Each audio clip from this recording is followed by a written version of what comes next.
After the world was incinerated to ashes, Kufra resurrected himself from the ground and walked over to his sister's dying body, sacrificing her life to awaken his vampire god status. But after blinding the demonic spider and using his divine bullet to launch a beacon towards the heavens, he realized that he lost the only thing that mattered to him in this world. So for the rest of his life, he swore to exterminate all calamity-ranked demons from existence and join the White Knight Assassins Guild, becoming the vampire sage that would one day bring the world's end. However, on the first day of the job, Kufra was ambushed by a group of masked shooters led by a bandaged mutant. And after failing to protect his target, Kufra was sent away to become a private tutor for a princess. He took a train to the city of Flandor, an artificial landscape built within a gigantic chandelier, which served as a light source for the buildings and citizens inside.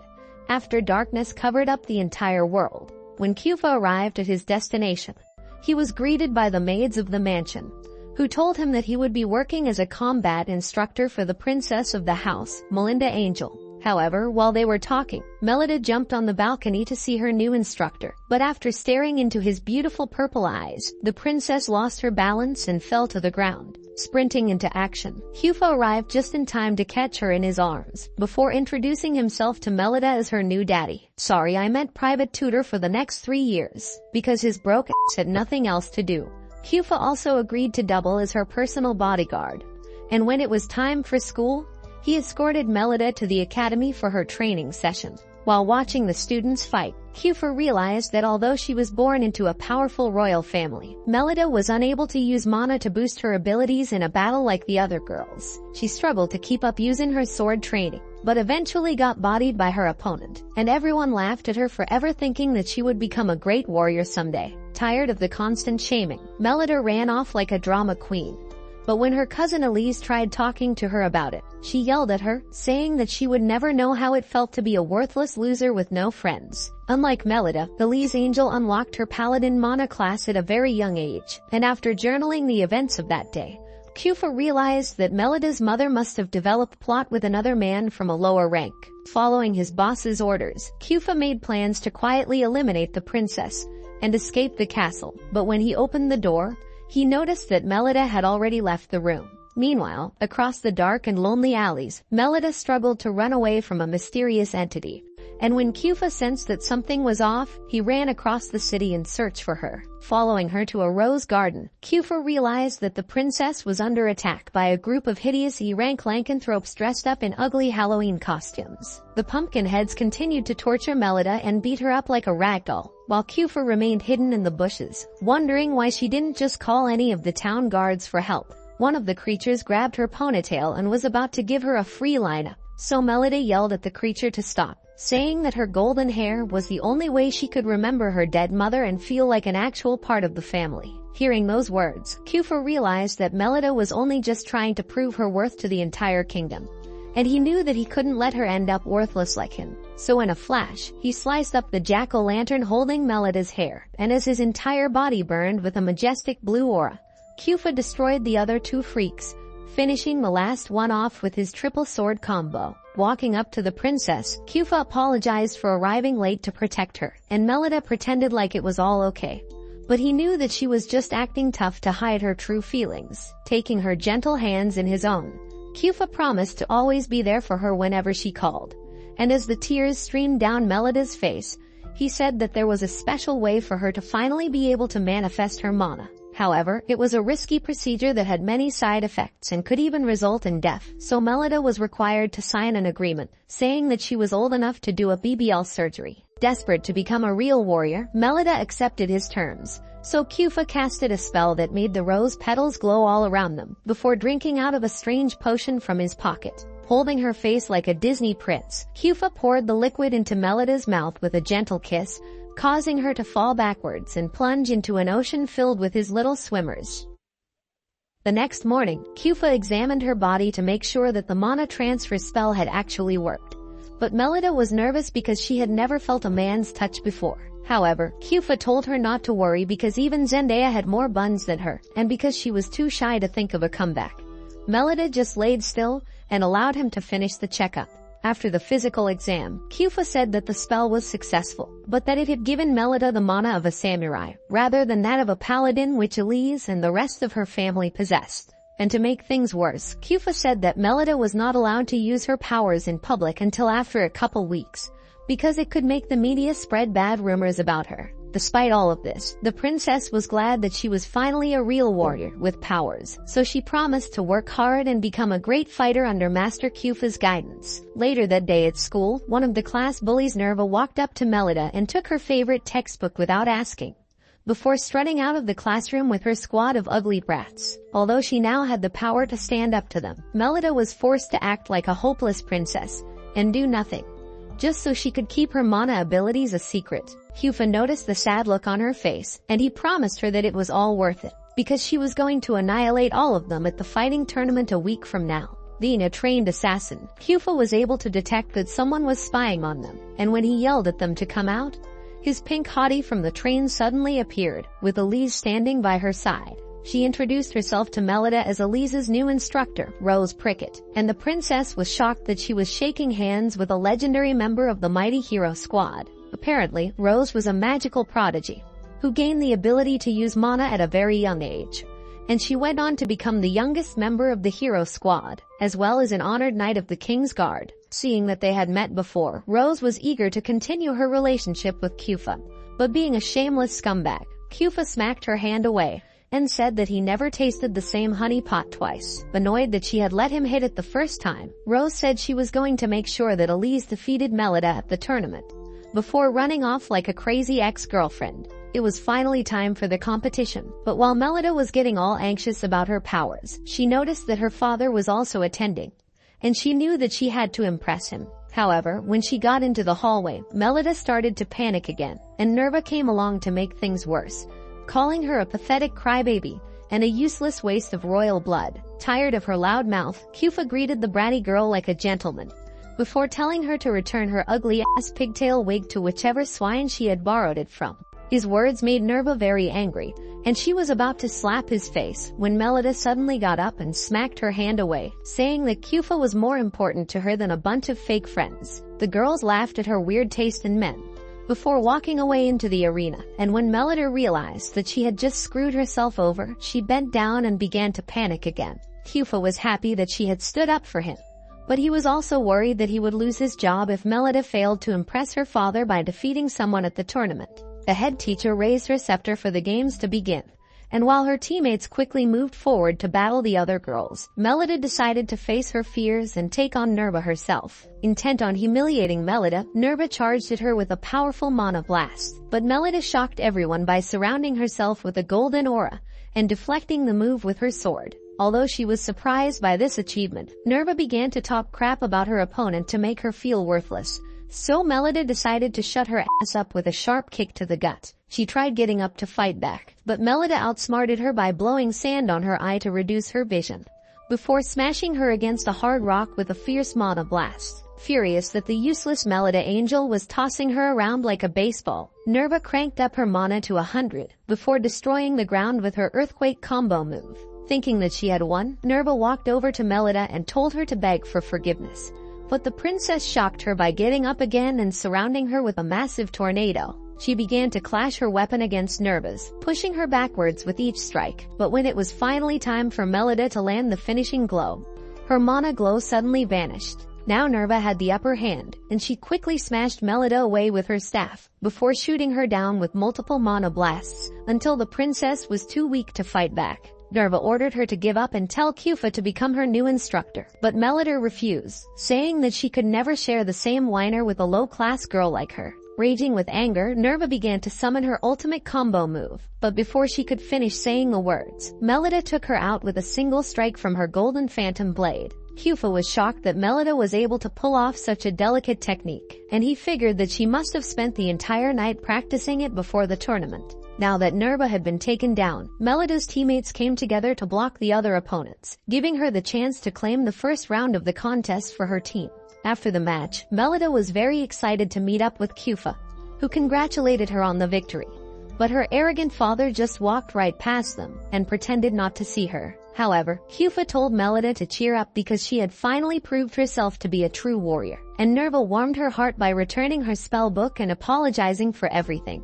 Following the crazy experience at the tournament, it was finally time for a more calming event, and Melida was excited to attend the fireworks festival with the rest of her classmates, asking if he loved to attend festivals as well.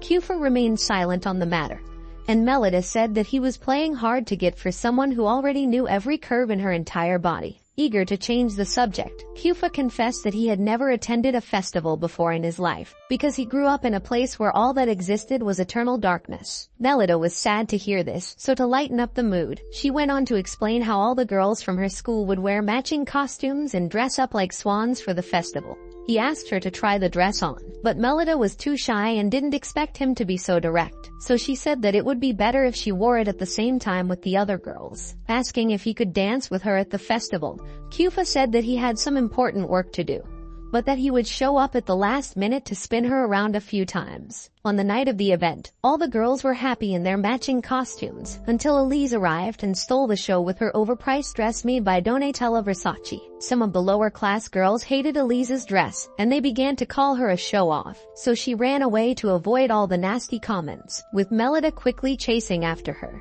She found her crying by the water fountain, and Melida wanted to console her cousin, but before she could say anything, they were ambushed by a group of men led by a weirdo wrapped in toilet paper. The kidnappers took them to an underground lair, and the mummy man told Melida that he was part of a secret organization that specializes in turning weak humans into supernatural beings, because he knew that Melida was not a paladin user like the rest of her family. Fourply said that he was going to do her a favor by transferring Elise's mana into her body through science. Melida didn't like this idea, and when Elise finally woke up, she was terrified by the sight of the freaky pumpkin men, which made Melida remember how she had always been the scaredy ever since they were little. Realizing that she had to stick up for her cousin, Melida used a sledgehammer to crash a T-Rex skeleton onto the pumpkin freaks, before escaping out of the room with Elise. They found a map of the tomb showing all the various exits, and Melida came up with a brilliant plan to defeat their captors by creating a special weapon using different parts of Elise's dress. However, before she could complete the weapon,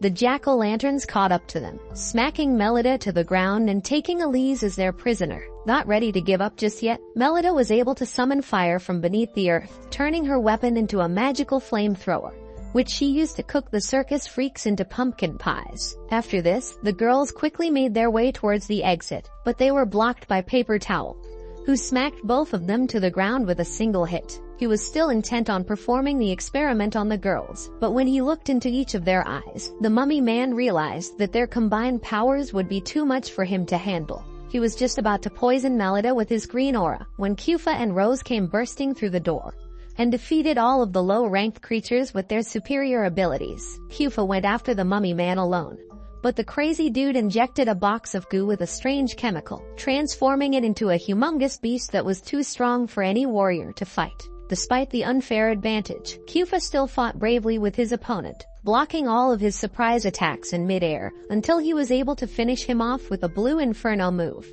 However, he got distracted by the monster, so the mummy man used his bandages to grab Kyufa's hand and drain out all the mana from his body, before yanking off his limb like an action figure. But because he was such a badass protagonist, Kyufa defeated the dragon with just one arm, and he pointed his sword at the enemy while swearing to train and protect Melida until she became the strongest warrior alive. Tired of all the long talk, Bandage Boy brought his monster back to life and it swallowed Kyufa whole. But to his surprise, Kyufa was able to defeat the creature by destroying it from the inside. Suddenly, a strange fog surrounded the room, and Kyufa's hair turned completely white, after which he reattached his arm like it was nothing, and revealed himself as an all-powerful vampire. Mummy Man was scared at the sight of Kyufa's real form, because vampires were the deadliest beings in the Dark Realm, and he wondered why such a powerful creature like him agreed to become a tutor for a dumb girl. Kyufa held the idiot against the wall, and told him not to worry because he wasn't going to kill him, but that if he ever attacked Melida or Elise again, he would make sure to suck out all his blood and use his bandages as an swipe. Back at the festival, Kyufa told Melida that it was her father who instructed him to save her, just so she would feel special, and the both of them danced the night away as the fireworks went off. After the festival, it was time for another big event at the girls' academy, and both Melida and Elise were excited that they would finally be able to spend some quality time together. However, Kufa wasn't interested in getting closer with Rose, and he pulled his arm away from her, before telling her that they would always be sworn enemies because they served different families. Rose didn't agree with his opinion, but despite their differences, they both agreed that the most important thing was to make sure that the Angel girls got along during the event. All of the students gathered up at the ice castle and the headmistress arrived shortly after, telling them that it was time for the annual inter-school fighting competition. Each year, their school and another academy in the district competed in a series of fierce battles after a long week of training, until the last girl standing was crowned the title of Moon Goddess. Melida's academy had won the contest many times over, so the students were confident that this year would be no different. And everyone was sure that the school president, Miss Krista, would be part of the contestants. The girls from the other school arrived at the gates, and after confirming their names on the list, the giant female bouncers let them inside, with Kiera and Sala serving as the contestants for their academy. It was time for the host school to reveal their own contestants, but when the names were displayed on the stained glass, everyone was shocked to see that it was Melida and Elise who were chosen. The students immediately started to gossip about the girls, but the headmistress called them over to the stage, and she explained the rules of the tournament, before asking each of them to choose their teammates. Melida was up first, and when she stared at the crowd, no one seemed to like her ugly ass face. So Nerva raised up her hand and agreed to join her team, followed by a senior student named Shenfa. The other contestants selected their teammates as well, and the headmistress ended the opening ceremony by sealing off the entire school with her powerful force field magic. The students continued to talk about the selection process, and because she was such a drama queen, Melida started to cry about it, but Kufa hugged her and said that everything would be alright.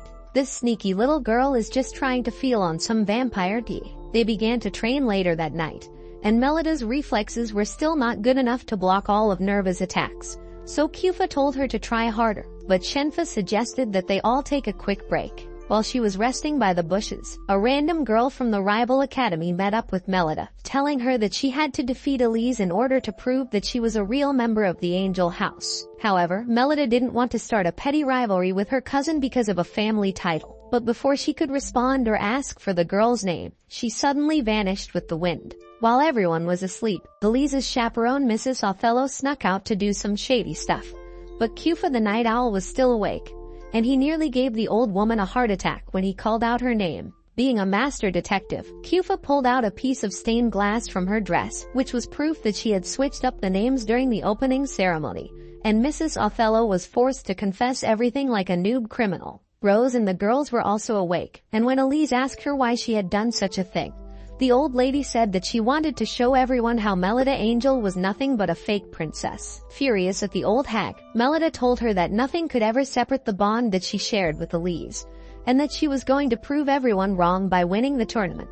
After Melida had gone to bed, Kufa was about to resume his patrol when he received a strange letter in the shape of a swan, causing him to go outside and figure out who it came from. Kufa found the little messenger sitting on a tree branch, and he recognized her to be a fellow assassin known as Black Media, who only conversed using special notes that turned into flames. She told him that their organization had sent her to investigate if he had broken the sacred law by sharing his mana with a human. But Kufa ignored her talk and quickly jumped into action. However, Media was wicked fast and she evaded all of Kufa's strikes, while calling him a hopeless romantic who betrayed the entire Assassin's Creed for some hickey with a teenage girl. Tired of her allegations, Kufa pointed his blade at Media, and said that his only job was to protect Melida, after which the both of them charged up their manas in preparation for a fierce battle. Meanwhile, back at the dorms, Elise met up with Melida and said that she was going to lose to her on purpose at the tournament, so that everyone would finally acknowledge her as a real warrior. However, Melida didn't like this idea, because it meant that she would never learn her true limits. But Elise had already made up her mind, and she left the room without saying another word. Back to the overpowered assassins, Rose quickly arrived to assist Kufa in the battle, and with their combined powers, they were able to make Black Meteor retreat for the night. And when the guards finally arrived, Kufa explained to them that Media was a rare mana user with shapeshifting abilities, allowing her to switch between all the major magical ranks. He and Rose tried to tell the headmistress that it was too dangerous to continue with the contest, but the director wasn't going to let some punk assassin ruin all her hard work. and she said that the show must go on. At the breakfast table, Rose noticed that the two angel girls were sitting apart from each other, and she figured that something was wrong. But when she tried talking to Elise about it, she didn't get a response. Mrs. Othello spoke up instead, saying that Melida didn't deserve to sit anywhere next to Elise, because she was clearly not on the same level with her, and would only end up slowing Elise down. The other students heard this and began to gossip about Melida, but Nerva quickly walked over and sat down beside her, after which Shenfa came around and teased the both of them for being besties. As days passed, the contestants continued to train in preparation for the tournament. But as they spent more time apart, Melida and Elise couldn't help but feel distant from each other. With the help of her teammates and Kufa's strict training, Melida began to improve her skills. And when she went to bed that night, she noticed the scars on her body from all of Kufa's pounding. Being a bad boy with a gentle heart, Kufa brought her some hot chocolate to ease the pain. And when he noticed the sad look on her face, he asked her if she wanted to go another round. However, Melida explained that she was feeling sad because Elise had told her that she was going to lose the tournament on purpose, in order to make her look good in front of everyone. Kufa was shocked to hear this, because it also meant that he had been wasting his goddamn time training her. But he advised Melida to talk things out with Elise during the tournament. He said that their bond as cousins was something that would continue to endure no matter what. And so Melida should never be afraid to tell Elise how she really felt about anything.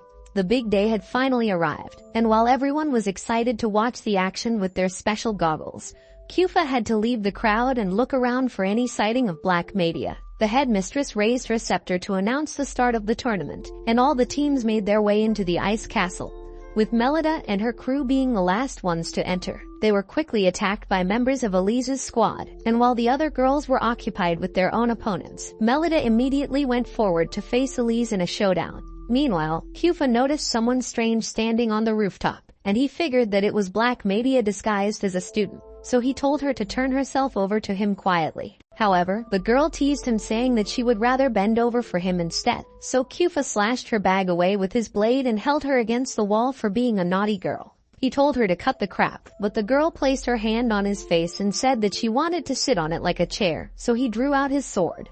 But she blocked his attack with her giant machete. Kufa noticed that her power was unique, and he asked her to introduce herself, so she said that her name was Mule Amour, a princess from one of the strongest royal families, with the Mana class of Diablo. When he remembered that Black Media could only copy the powers of lower-ranked classes, Kufa realized that he had made a huge mistake, and he apologized to Mule before running away. Back at the tournament, the angel girls kept on fighting until Elise was forced to show her true power by slamming Melida against the wall and calling her a pathetic weakling. Elise said that the reason she chose to lose the tournament on purpose was because she always wanted to stay behind Melida's shadow and be her little sister forever. But now that they both knew who the stronger one was, Elise was forced to accept the fact that Melida could never again surpass her abilities and become her role model again.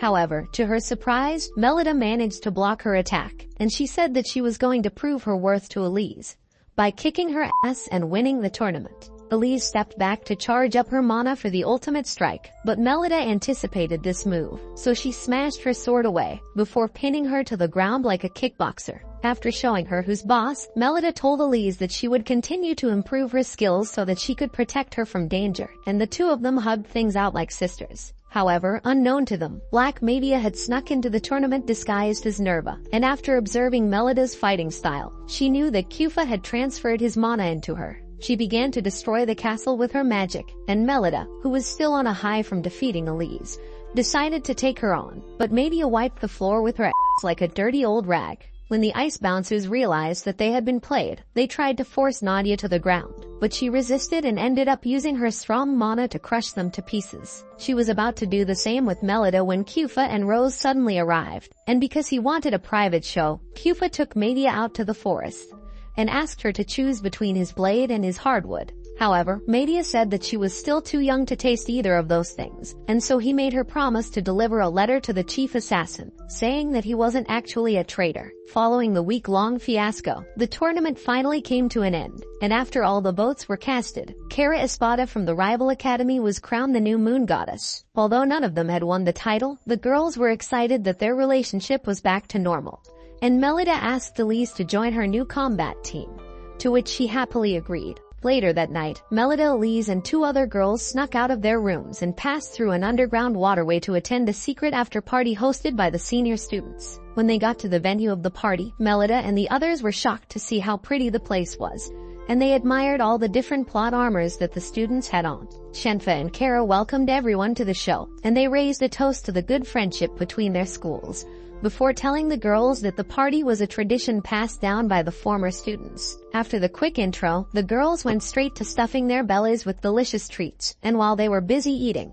Kara walked up to their group and refilled their glasses with more PG grape juice. She told them that her victory at the tournament this year was merely out of luck, but that next year, she would make sure to annihilate every single contestant that dared stand in her way. Mule advised her not to brag about a contest that was still months away, but Kara told her to focus on keeping her panties on throughout the night, before laughing like a villain and walking away. After enjoying the snacks, it was now time for a party game, and because she was such a flirty queen, Mule suggested that they all talk about their love lives outside of campus. Melida was up first, and although she was dying to talk about Kufa, she lied and said that she had never been in love before. So Mule leaned closer and said that she could teach her a thing or two behind closed doors. Mule's friend Sala said that she couldn't find true love because of the size of her plots, and so Mule decided to talk about scary stories instead. But Melida said that Elise didn't like such things. However, she assured them that it was more of a sad romance than a scary story, and she told the tale of a couple who lived a sad and miserable life because of how broke they were.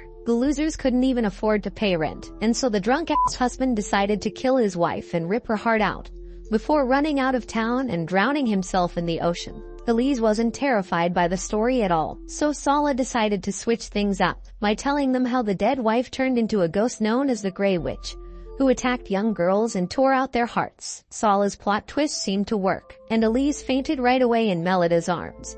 But while Mule was trying to tell them that it was all just a dumb story, all the lights in the venue suddenly went off. A red light began to glow inside the room, after which a mysterious woman with a pointed hat appeared. And after taking a closer look, Melida realized that it was the Grey Witch. The students started to freak out and the Grey Witch was about to attack Melida, so she used her blanket to create a diversion, before running out of the room with the rest of the girls. While finding their way back to the dorms, Melida stepped on something strange, and because it looked pink and felt really squishy, they all thought it was a heart and started to walk faster. However, the other girls began to step on the gooey substance as well, and then the entire waterway literally began to ooze out pink sticky liquid, which poured all over their bodies. Scared that Kufa would find her looking like this, Melida started to run faster towards the exit, and the others followed right behind her, until they were all too exhausted to keep running. Tired of her wet clothes, Elise was about to take them off and go commando, but when Sala said that there was goo stuck between her plot armor,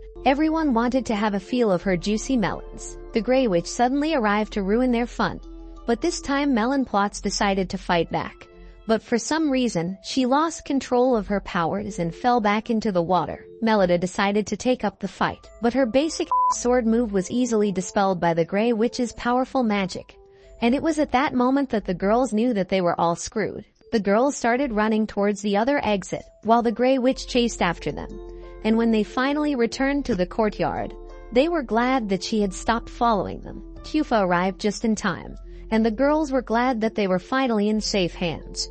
But when he showed them his bloody chest from being attacked by the Grey Witch, they all yelled out in fear. However, it turns out that Rose had gotten to hear about their secret party plans, so she told Kufa about it, and the both of them planned the entire witch hunt saga to teach the girls a lesson. When they heard this, Melida and the others called Kufa a perv for allowing them to run around in their pajamas like that, and he was forced to read them a bedtime story as his punishment. The following morning, Kufa woke Melida up from bed by pointing a wooden stick at her face, and she got all grumpy, saying that she would have preferred his hard wood in her mouth instead. What do you mean by that? He reminded her that the academy was going on a trip to another town, and on the way there, Melida told Kufa that it was wrong for him to barge into her room like that, because she was a grown-up lady. However, Kufa completely ignored what she was saying, in order to receive a special potion from his boss, and before he could respond to her statement, Rose and Elise ran up to meet the both of them. Asking her the problem was, Rose told Kufa that she wanted him to act like her boyfriend for a few days to help her get out of an arranged marriage that her father was planning, although he didn't really like the idea, and Melida was obviously burning with jealousy by the side like a bitter ex. Kufa agreed to become Rose's fake lover for an entire week. Along the way, Rose latched onto his arm like a toddler and called him sweet names. But when Melida couldn't take it anymore, she held his other arm and told the Barbie to buzz off. When the school's principal, Mrs. Stacy, saw this, she called the ladies pathetic simps for fighting over one man. And she went over to greet Elise instead, calling her a true princess unlike her useless cousin. Melida was just about to defend herself when a carriage suddenly drove into the academy grounds, and Rose's father, Mark Prickett, stepped out looking like the protagonist of a medieval movie. He met up with the headmistress, and the both of them led the way, while Rose told the girls that her dad was going to be the tour guide for their field trip to the underground town of Shangarda. Kufa said that Shangarda was Rose's hometown, and his fake boo wondered how he got to know such a thing. But he also added that Mark Prickett was an expert in the field of genetics. Turning around to face them, Mark told Rose that her wedding was slated to happen in the next 3 days, and she got so furious that she held Kufa's arm and called him her true lover. Mark walked forward to challenge the young man, but then quickly stepped back, and when Rose asked him what happened, he said that Kufa reminded him of a boy that once destroyed their town. The headmistress instructed everyone to follow her inside. But because of Mark's allegations, Kufa was starting to feel uncomfortable, so he greeted Melida before walking the other way. At the dining hall, Melida couldn't stop thinking of Kufa, so she ran out of the place to find him. And along the way, she met up with Media, who had been demoted to an instructor after failing to defeat Kufa. They heard a large scream from afar, so Melida rushed over to check it out, but was shocked to see the headmistress holding a student that had mysteriously fallen unconscious. She was also shocked to see Kufa there, who she thought had already left the school, and Mark said that he was going to use his latest invention to find out who the culprit was. By pouring a strange liquid into the fireplace, Mark was able to show the color of the culprit's mana, which he said belonged to a young man, and all eyes suddenly turned to Kufa, but the instructor swore that he didn't do it. On the train ride to Shangarda, Melida and Elise tried to figure out who the real mastermind behind the attack was, but their thoughts were interrupted by the raging thunderstorm outside. Mark told them not to worry because such things were common in his town. But Krista was scared that the train would collapse, and Media felt like there was something suspicious about the old man. The train descended deep into the ground until they got to Shangarda, and while everyone was enjoying the view, Melida heard a strange noise and decided to snoop around. Kufa caught her in the act, and when Mark saw the both of them standing there, he warned them to stay away from that particular place, because it was a mystery spot where supernatural things tend to occur. While they were talking, Rose's actual fiancé Dick Grayson ran up to Mark, informing him that a certain local had come down with a deadly disease and was in need of urgent medical attention. After examining the patient, Mark said that it was too late for any form of treatment, and so he called in an executioner to give the man peace and send him into his isekai. The headmistress was shocked to see this, as public execution was a crime under the law. But Mark assured her that it was the only way to save the man's soul and stop the disease from spreading to others. Later that night, Rose took Kufa to the chapel room, where she introduced him to all of her cute little siblings, who were excited that their big sister had finally scored a hot guy. She told him that Mark had adopted her and all the other kids after a strange incident killed all of their actual parents, and that Mark's wife Carmilla had also died from the incident. When Kufa got back to the hotel room, he found Melida looking grumpy because of his outing with Rose, and so to make it up to her, he took her out on a date to an underground cave. Melida was excited to finally spend some alone time with her man, and when Kufa pulled her into the stream below, rather than sinking in, they began to float over the water like fairies. He told her that the rocks had a strong magnetic pull that created a zero-gravity effect within the cave. And although she was having a fun time, Melida wondered how Kufa knew all about this stuff. After their date, Kufa took her back to the hotel room, and Melida apologized for being such a diva around Rose, but he told her not to worry about it, and just stood by her side until she fell asleep.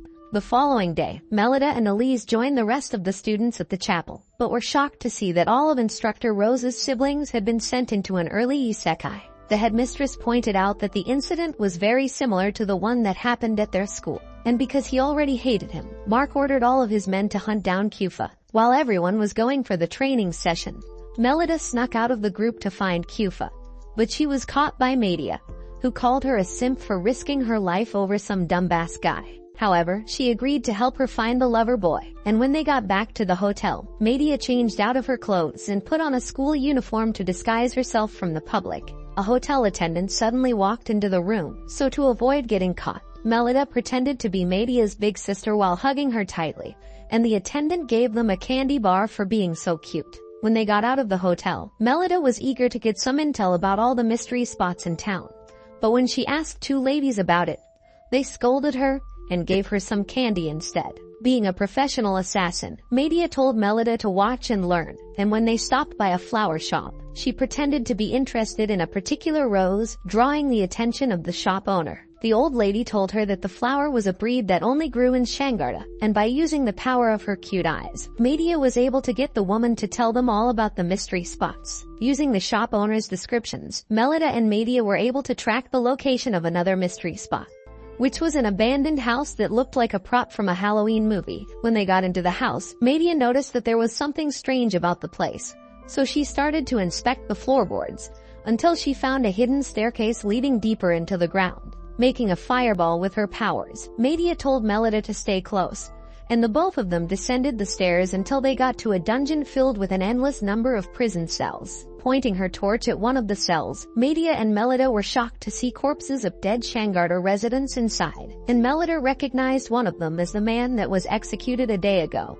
As Media had suspected, Mark was performing illegal lycanthrope conversion experiments on people, while hiding the bodies in specific places, under the guise of the so-called mystery spots. Melida was shocked that Lord Prickett could do such a thing, but then she started to hear a strange voice in her head again, so she ran out of the dungeon without saying a word. Her instincts led her to a building where a group of people were already gathered, and when Melida went inside, she was shocked to find both Elise and Rose lying lifeless on the ground. Moving closer to her cousin, Melida was glad to see that Elise was still breathing, but Rose's body was covered in tomato sauce, and Mark cried out in pain for the death of his beloved daughter. The headmistress told Melida that Elise and Rose had noticed her absence and gone looking for her, which was when they were brutally attacked by an unknown warrior. Grayson ordered all the men to find Kufa at once, but Mark picked up Rose's body from the floor and he said that he was going to use one of his latest inventions to bring her back to life. Melida took Elise back to her hotel room, and while she was feeling down for leaving her unprotected, Shenfa suddenly entered the room,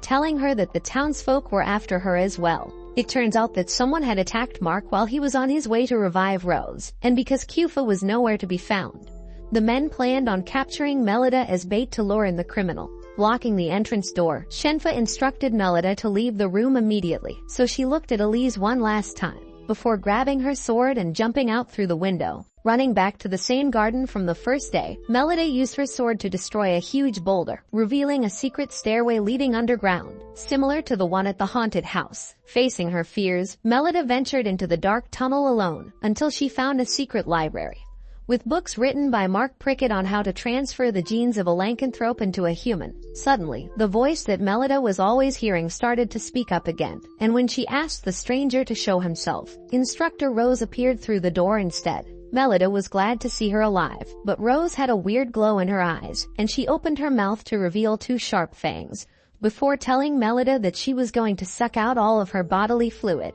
Noticing the blue mana flames in her eyes, Melida realized that Rose had been the culprit all this time, and just as she was about to go all Twilight Saga on her, Kufa arrived just in time to block the attack. He tried holding her off with his normal abilities, but Rose was just too strong, so Kufa had no choice but to reveal his vampire mode as well, shocking Melida to the core. For God's sake, the dude's last name is literally Vampire. Now that he was on equal footing with her, Kufa tried reminding Rose about all the good memories they shared, but his words had no effect, and she ran out of the library instead. Because he had failed to hide his true identity from Melida, Kufa was forced to erase all of her memories for good, so he pinned her to the ground and was about to perform the spell. However, Melida didn't want to forget all of the good times they shared, because despite his new Dracula makeup, he was still the same person that helped her become a great fighter. Moving closer to him, Melida wrapped her arms around Kufa's neck and gave him a tight hug, but he quickly pulled away, saying that there was no way the both of them could be together. Kufa told Melida that he was a half-vampire, which made him one of the deadliest lycanthropes to ever exist, and also a natural-born enemy of all magical humans including her. For some clarity, he decided to tell her the story of how Mark Prickett screwed the entire town years ago by signing a deal with an S-rank demon spider to run experiments on humans. Lord Prickett had hoped that by agreeing to work for the spider freak, he would be able to revive his wife who had been in a coma for months. But things didn't go as planned. The experiment went out of control, destroying the town and killing all the children in Mark's care. But Kufa, who was also adopted by Lord Prickett, managed to survive the attack because of his vampire genes. However, when he noticed that his sister Rose was barely alive, Kufa made the ultimate sacrifice by taking a bite out of her neck and turning her into a vampire so that she could keep on living. Shocked that he would do this, Bug Eyes told Kufa that he had just made Rose's life so much worse. But he was suddenly attacked by a group of mana users who were sent to Shangarda to kill him. Spider Demon defeated 2 of the men without breaking a sweat, and he was just about to finish the last one off when Kufa jumped on him and started to punch out all of his eyes till he turned blind. Taking advantage of the situation, the last warrior slid under the giant spider before loading up his weapon and wiping the freak out of existence with a powerful laser blast. Walking up to Kufa, the man asked him what he was doing, and Kufa said that he was erasing all of Rose's memories so that she could live a happy life and never endanger anyone with her vampire abilities. He begged the man not to arrest Rose because of her lycanthrope powers, and in exchange for keeping everything a secret, Kufa agreed to work under the man as a trainee assassin. Despite hearing all of this, Melida still wanted to keep her memories of Kufa, so he made her vow to never reveal his identity to anyone, unless he would suck out all of the sticky fluid from her body. Kufa said that the spider freak named Nakwa was back, and that he was responsible for activating Rose's vampire powers, causing her to lose control and attack all those kids. Although Nakwa was an S-rank calamity, Kufa had a plan to take down the spider freak for good, but he needed some time, so he asked Melida to crash Rose's wedding at the church. The false lovers were just about to make their vows when Melida suddenly barged in and told Rose that she and Kufa would never get together because he liked women with bigger plots. Well, I guess it makes 2 of them. Annoyed by her statement, Rose charged up her mana and fired multiple ring blasts at her. So Melida took out her sword and shot back with an Inferno sword slash. However, Rose dodged her attack quite easily, but it was never meant for her in the first place. And when the flames hit Mark Prickett, his body became so hot that Nakwa was forced to come out of hiding. Pointing her blade at Nakwa, Melida told him to freeze or she would squash him like a bud, forcing him to transform out of his spider mode and into an ugly-ass human with a terrible fashion sense. She told everyone that Nakwa was responsible for all of the killings, and when they tried to attack him, he destroyed the entire church with just a single move. Before escaping through a secret passage, Rose quickly chased after him, while remembering all of the horrible things that he made her do. But before she could attack Nakwa, he grabbed her neck and was prepared to choke her until she called him daddy. Luckily, Kufa arrived just in time to kick the weirdo away, and the both of them activated their vampire forms together. But Nakwa laughed before transforming into an all-powerful spider monster. They tried attacking him on both sides, but Nakwa was just too strong, and he tied up Rose's rocky avalanche with his sticky spider fluid before jumping down to crush them with his claws. However, he was still just a blind, useless creature, so while Nakwa was searching for his opponents, Rose snuck under him and blasted the bozo away by summoning the flames of Asgard. This made Nakwa land above a magnetized cave, causing his body to float endlessly. And so Kufa finished him off by punching him against a rocky projection, where he was roasted into a kebab by lightning. However, Nakwa had the ability to clone himself into many tiny versions, and he was able to escape by passing through a crack on the ground.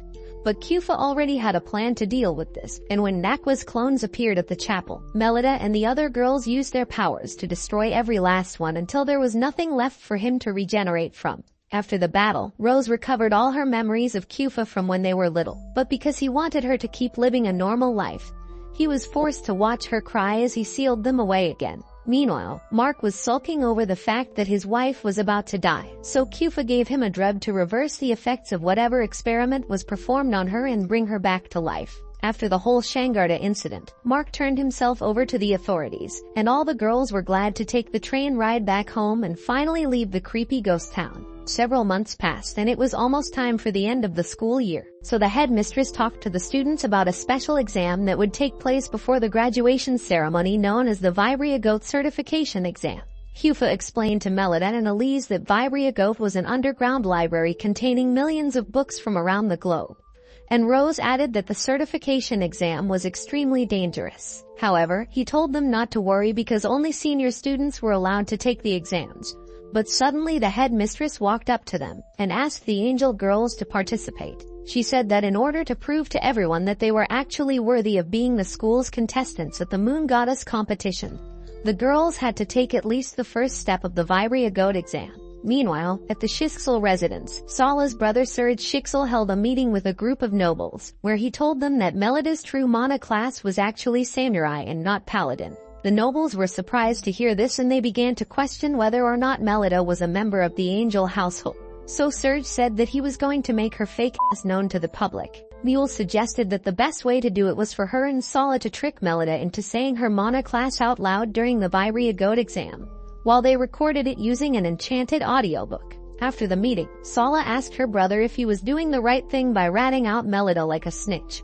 But Surge said that he was only helping the angel family to take out the trash. At school the next day, a Joker wannabe suddenly appeared, saying that he was Melida's true father. And because all the girls started to talk about her, Kufa pulled out his sword to scare the man away. Later that night, after inspecting Melida's mana as usual, Kufa told her that the best way for them to get rid of all the haters and imposters was for her to pass the entire Vibria Goat exam. However, Melida was worried because she heard that the exam was similar to a 3D scary movie, but Kufa said that if she didn't pass, he would do something way scarier to her in her sleep.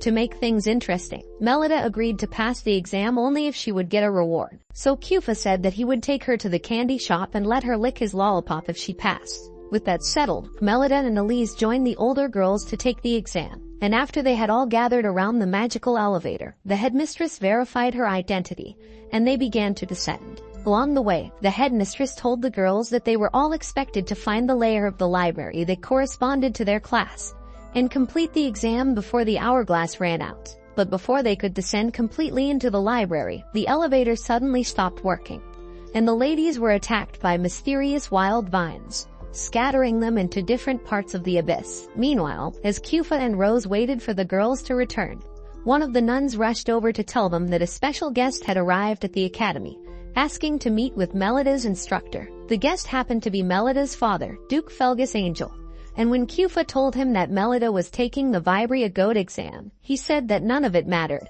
because he was going to withdraw her from the school anyways. Shocked to hear this, Kufa asked the Duke why he decided to make such a decision. So Felgus said that he had heard the news about the imposter, and was only trying to keep his daughter safe. Kufa begged him for more time to prove that the princess was capable of standing on her own.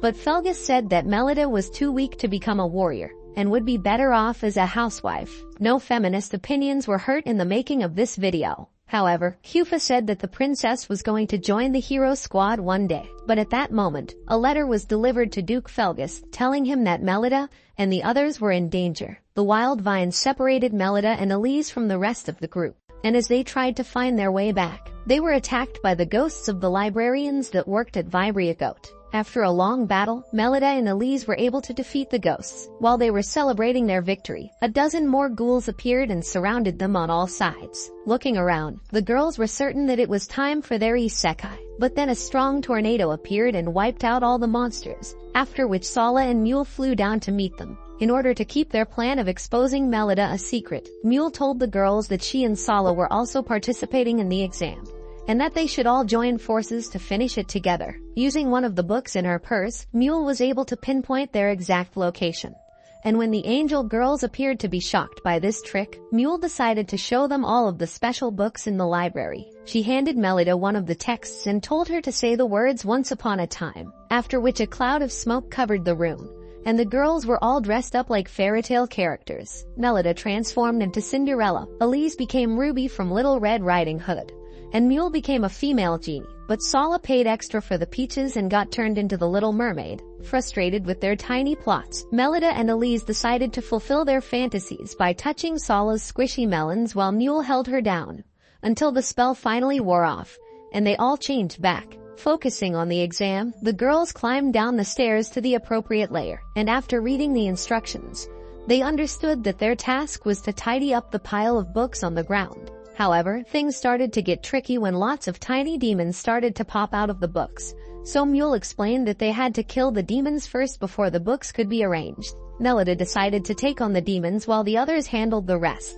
But when Mule and Sala tried to fit their texts into the shelf, a strange force pushed it back and they got slapped in the face instead. After reading one of the books, Mule realized that the entire exam was like a mini puzzle. So by using her detective skills, she began to tell Sala and Elise exactly where to place each book. Only one book was left after all their efforts. So Melida jumped up to the highest shelf and threw the book inside like a pro athlete, before landing back down with the help of Sala's flight magic. The girls were each given a certification textbook.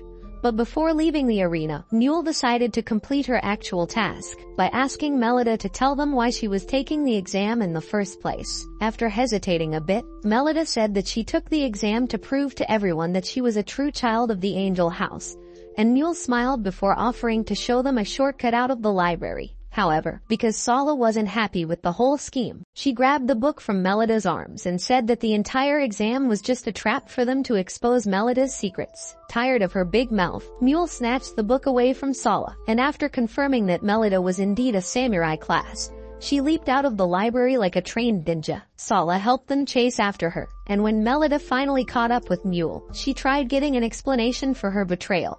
But Mule used an ancient book spell to transport all of them to another dimension. Meanwhile, in another part of the library, Shenfa and the older girls were fighting off ghosts, and the headmistress met up with them, saying that the wild vine attack was all an illusion caused by one of the books. They were planning on looking for Melida and Elise, when suddenly two men in dark cloaks walked up to them, and when Shenfa moved closer to attack, she was shocked to see that they were zombies. The headmistress used her scepter to take them down.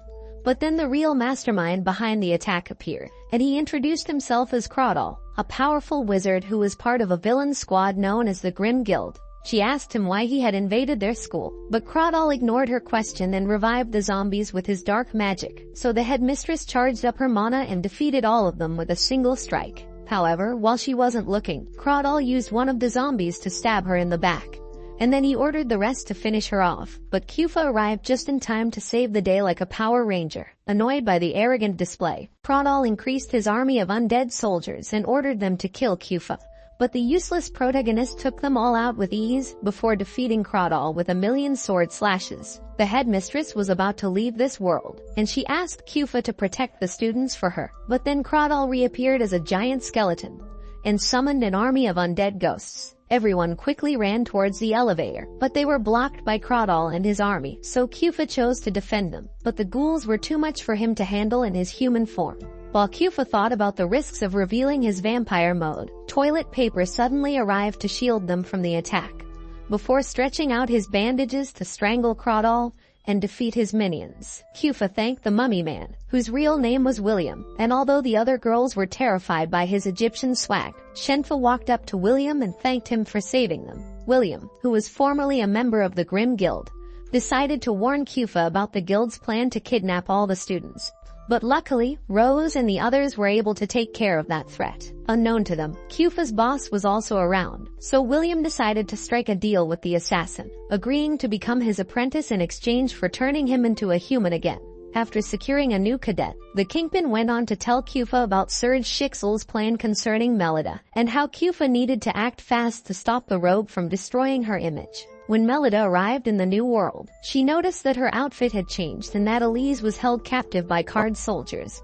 But Mule told her to shut the hell up because the court session was about to begin. Serge was the judge of this Wonderland courtroom, and he told Melida that she was standing trial for the possible crime of being a fake daughter of the Angel household. The nobles started to act up, calling Melida an imposter princess, and when Serge opened the book that Mule had used to read Melida's mana, he confirmed that her class was samurai and not paladin. Although disturbed that her true powers had now been revealed, Melida confidently said that she was the daughter of Felgus Angel, and that the difference in her mana class was nothing but a genetic mutation. Stop the cap! However, when Serge asked her to explain why her mana had taken so long to awaken, Melida was forced to stay quiet in order to keep Kufa from getting into trouble. Her silence triggered everyone in the court and they started to gossip about her family. But when Melida couldn't take it anymore, she yelled at all of them, saying that her late mother was not a hoe. She also said that she was going to prove them wrong by joining the hero squad someday, and because Serge wanted to make a fool of her, he challenged Melida to a fight with his sister Sala. Although she never wanted to be a part of this scandal, Sala had no choice but to obey her brother's orders, and after Melida had grabbed her sword, the two of them began to brawl. Elise tried to help her out, but was quickly intercepted by Mule, and although Melida had the skills to put up a good fight, Sola's Dragon Mana class gave her the upper hand in the battle. Melida kept jumping around to avoid all of Sola's aerial strikes, and the crowd continued to boo at her like a parody artist. But Serge noticed something interesting about her fighting style, and when Sola flew down for the finishing move, Melida quickly dodged her spear before tripping her to the ground with a sharp hit to the ankle, shocking all of the nobles that were present. Seeing that his plan had failed, Serge decided to be a sore loser by destroying everyone in the court using a special pen that created black holes in the earth with just a drop of ink. The nobles began to run for their dear lives, and Sola was afraid of getting sucked in. But after a quick pep talk from Melida, all of the girls decided to team up again to save the day. While she was running towards the exit, Mrs. Othello tripped and her mask fell off, exposing her ugly ass face. But instead of judging her, Melida just smiled and told her to get going. The girls were just about to escape as well, when the exit door suddenly closed shut. And Bijou Nice, the imposter from before, used his dark magic to trap them inside a caged arena. Fed up with his antics, Elise ran forward to attack Bijou, but he used a pile of black slop to dampen her sword's power, before smashing her away with his overpowered walking stick. Melida was able to break her fall, so Bijou decided to teach her a lesson by launching the black goo at her as well. But just like many times before, Kufa appeared from God knows where to protect her. Bro is literally the anime version of Batman. Kufa said that he was going to handle Bijou alone. But Melida didn't want to be a side character in the final battle of the movie, so they both agreed to share the spotlight instead. Charging at their opponent, the tutor and his student began to slice up all of Bijou's black magic. And while Kufa actively fought against him, Melida kept trying to land a surprise attack on the freak. She finally got her chance after Kufa knocked him to the ground, and Melida blasted Bijou to the sky with a Superman punch, allowing Kufa to finish him off with his ultimate lightning blade jutsu. Melida embraced Kufa after the fight was over, and while Elise was looking all jealous, Mule decided to change her ways and become a good person. By throwing her Mana Revelation book into the river, Kufa was able to transport everyone safely to the surface, and following the events of the Vibria goat scandal, Serge decided to support Melida by erasing all the false rumors about her lineage. Felgus Angel was shocked to hear that Bijou Nice was the imposter all along, because Bijou was a dedicated member of the hero squad, who always walked by his side. He planned on leaving for the squad's HQ to investigate the matter, but before Felgus could enter the train, Melida ran to the station and called out to him, while hoping for some kind of validation. Walking up to her, Felgus said that he believed in Melida's samurai class because her grandmother was born with the same mana class as well, and he also said that she looked exactly like her mother. After waiting so long to hear those words from her father, Melida couldn't stop the tears from flowing out, so Felgus left her alone with Kufa, the man who brought all of her dreams into reality. Guess he wasn't so useless after all. Set your heart ablaze, go beyond your limits, and watch this next video.